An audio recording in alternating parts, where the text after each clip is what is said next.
Et voilà, merci beaucoup déjà parce que vous êtes très nombreux en ce net moment pour nous suivre.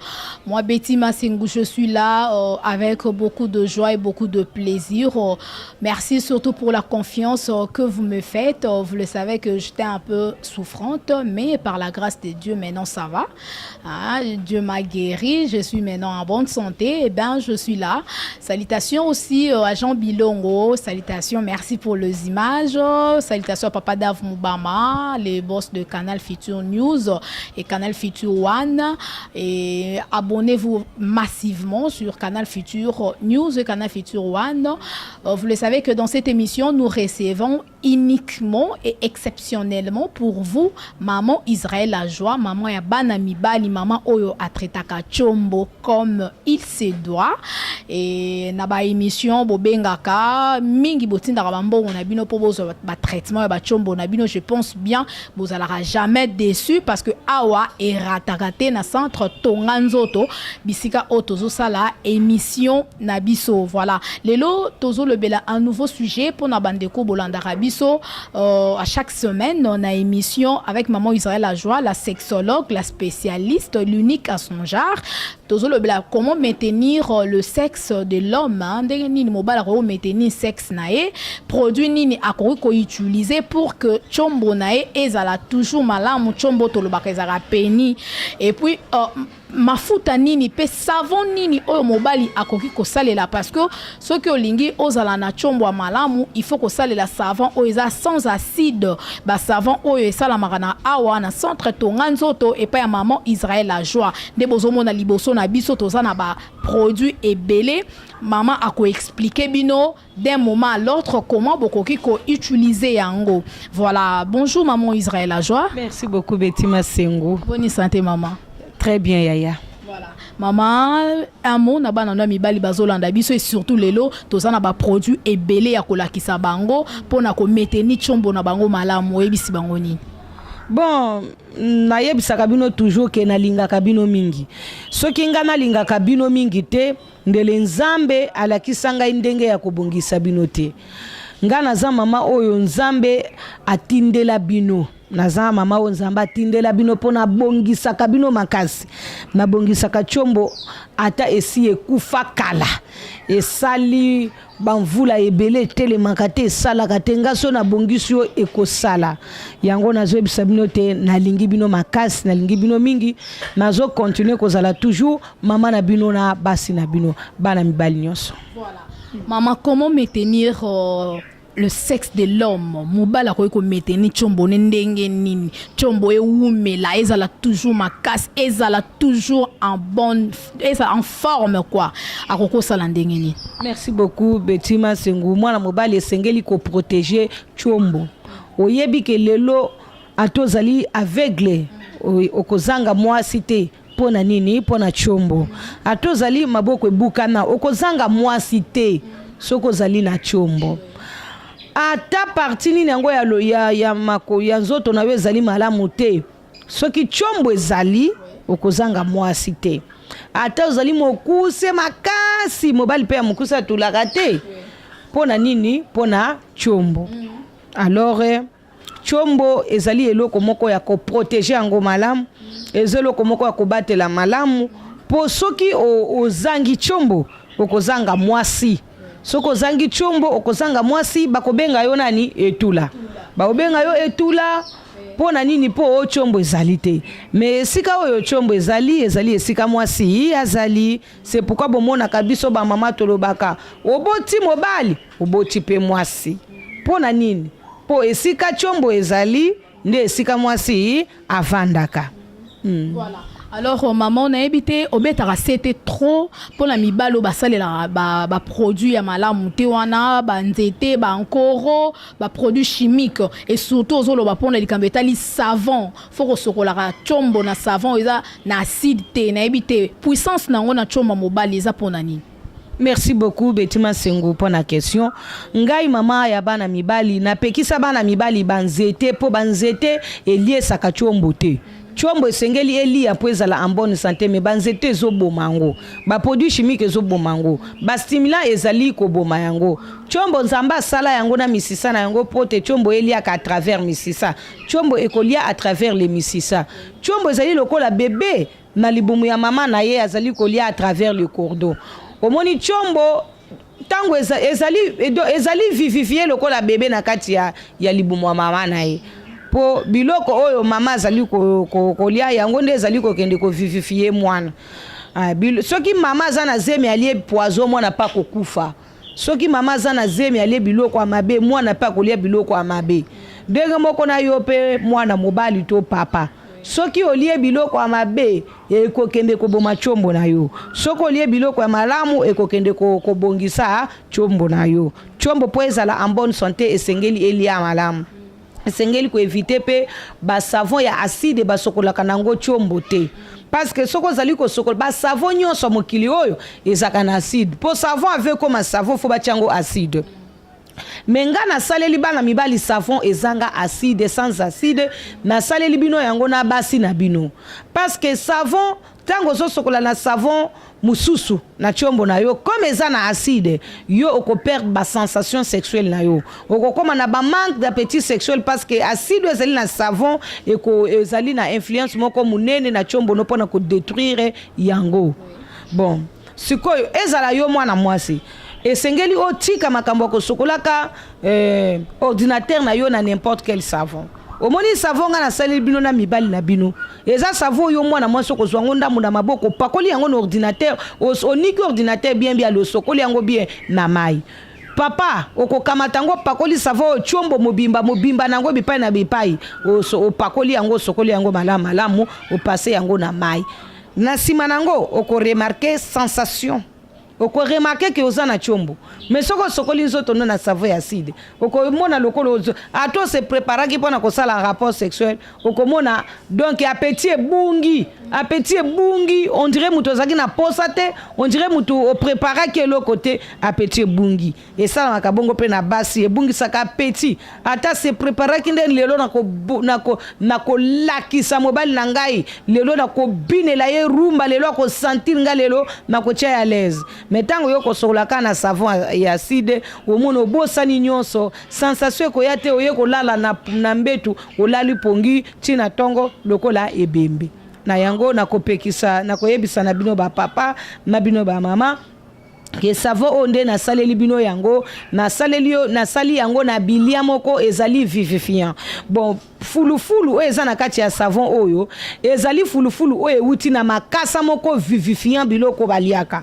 et puis na chela kibino parfum moko ya kitoko pote tango yo sokoli ba parti wana ezala solo kitoko pote soki atamwa suno afibi chombo azali koyoka solo kitoko to pe soki yo pesi bize mwasi na yo na likolo pesi bize likolo ya ordinateur oyoka sensation solo moko ya parfum moko ya kitoko na bongisa kindenge wana pona bino parce que nzambe abateli ngai apesi ngai pema po soki apesi nga pema te soki apesi nga bomoi te pe soki molimo na ye asungaki nga na makasi te na mayele te ndeli nasaleli bino te yango nayebisaka bino bapapa na nyonso bomonaka nga mama Israel nasalelaka bino bokumisaka nzambe mpo nzambe atindela bino ngai Voilà. En tout cas, maman, batu bakozo ngondengeni surtout bandeko balandaka biso liboso ya ba télévision na ba émission to salaka eza na kin eza ba émission internet surtout ndeko mo benga lobi Betima Sengu na yebi teta na mona émission bosala na maman Israel la joie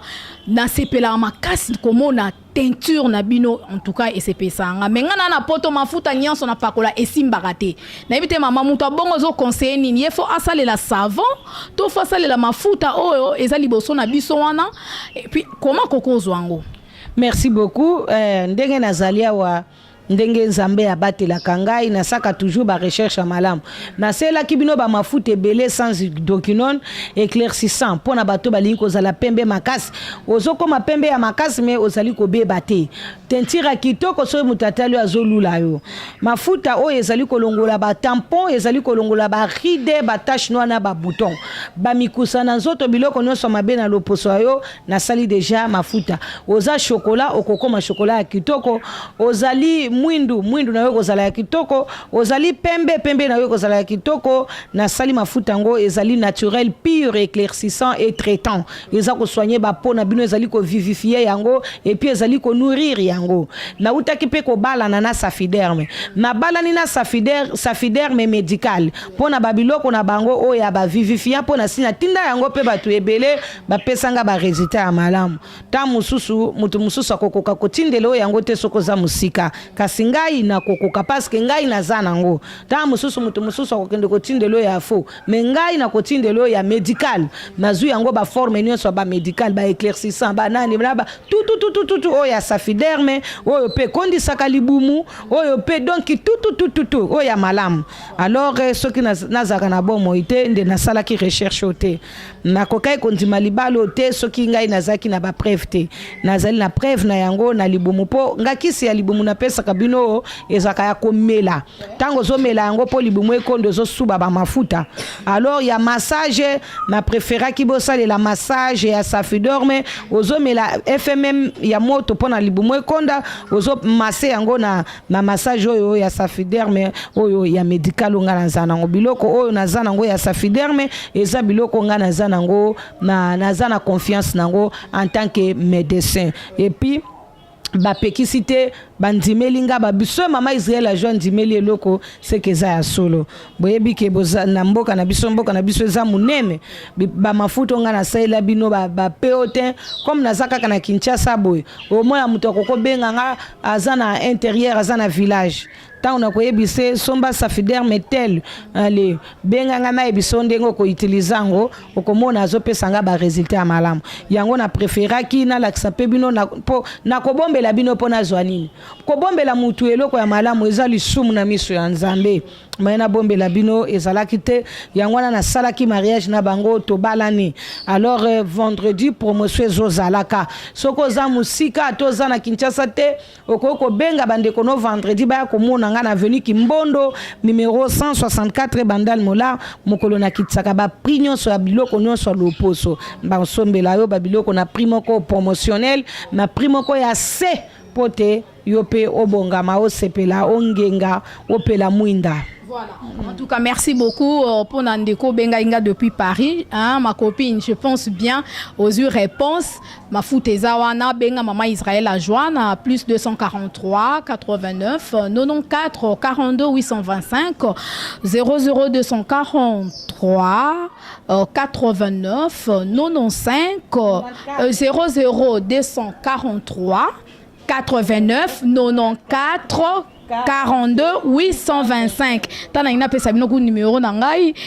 Donc bo benga numéro Maman Israël a joyé moko so bo bengi bo rezoaye ou soit au bengi na plus 243 9 98 87 85 95. So bengi ozo Maman Israël a joie ozan a besoin ya peotan ozo yango ozan a besoin pe ya mariage o et salami mariage nene entre centre tonganzo tona safiderme médical ba produit pe ya bien zali mafuta ezali ya wa bomo na liboso na biso ozan a besoin mafuta soko bengi Maman Israël a joie a yebindeni a kosala kotindelo mafuta place nyonso zali okozo yango sans problème.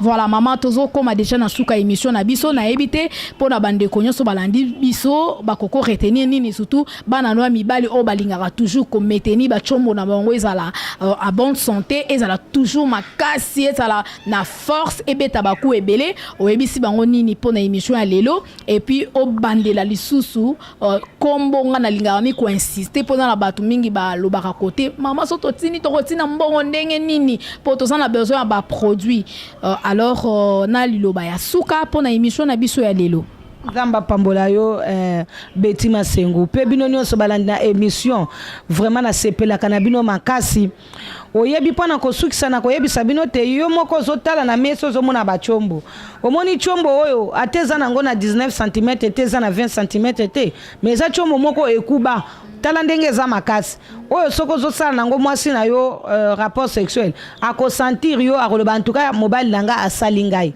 po omoni ndenge za kokuba boye mwasi akosentir yango na kati ya nzoto pendant que soki ezali muke mukuse mwasi akosentir kaka mo eloko moko ya muke likolo posa moyen si la malamu ezali te.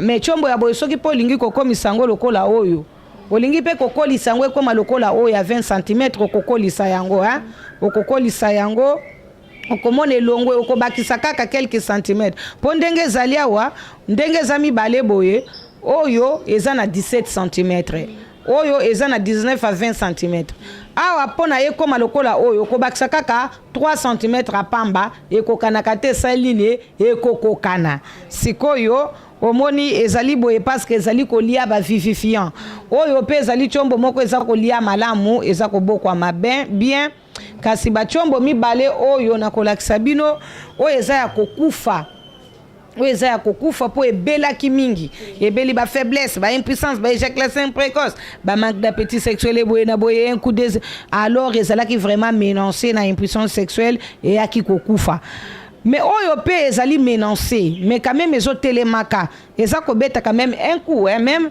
ezo comme na deuxième te mais quand même un coup ezali mais maintenant eza makasi soki o soigner yango te okoya kokufa yango wana na salela kibino telemisa lendisa vimbisa kolisa kubisa énergie konzo bopikiliki démarrer bopikiliki pulubukanda na saleli bino bopikiliki total bopikiliki général bopikiliki colonel surtout mikolo na saleli bino vibration avant na sala vibration na saki lo ningisa bango lo ningisa memomi na eko salela bino vibration des ali na terrain ezali ko permettre mutu nyonso asala rapport sexuel parce que yango ezali stimulant moko naturel pur et traitant ezali stimulant moko ya munene ya malamu même si ozali soukir ya traitement ezoko permettre yo osala ba rapport sexuel na yo sans problème vraiment pendant ko soukisa susu makasi na lingi bino mingi kasi tokoki kokabwana te so na pesi bino kombo na ngai te kombo na nga mama Israël a joie mama ya bana mibali Israël a joie eza kombo nzamba pesanga na kimokolo mais kombo na nga ya mukanda kumakamba patience kumakamba patience wana bakomaka yango kulokola kulutu ma lokola makala ka lokola kala mba lokola mbabola ou bien mbala ata mbangu ata ndenge tolobaka mbala moko mba wana donc kulokola kulutu ma lokola makala ka lokola kala mba lokola mbabola kumakamba na suko koma patience oyo ya la patience au monde toloba la patience bon sikoyo ngai nazali patience kumakamba patience bakomaka patience ndenge nini pa lokola papa ti lokola titi lokola matiti hein parce que so komiti na iyebi mi lokola matiti bon tika kama epele ona no bien pour comprendre pe ya papa aya ami ya Italie e ya ema en ya anana C ya Congo na e ya ema na suka patience donc kumakamba patience pona bino baibotinda kambongo na bino ya consultation ya mbobotinda mbongo ya traitement na linga kabino mingi tikete mungongo na nga voix oyo molimbo na nzambe kati na voix na ngai nzamba sailo makambo minene makambo malamu pe apesa yo force sexuelle na kombo na Yesu Kristo. Amen. Amen. Merci beaucoup, Maman Israël à joie. C'était vraiment un réel plaisir de vous recevoir dans cette émission. J'ose croire que cette émission vous a plu parce qu'à chaque fois, Maman appelle sa rabat sujet. À chaque fois, Maman les carnets émissions, te belé beau bénéficiaire et surtout, tout bon traitement. En tout cas, merci pour beau sa rapenza réaction, bien résultat et ça vraiment ya bien makasi. Yo na no banda traitement te, landela traitement na yo, chombo na yo et kozala malamu ata chomone koma ki eza chomo moko mort et kufaki c'est possible et zonga sous en vie.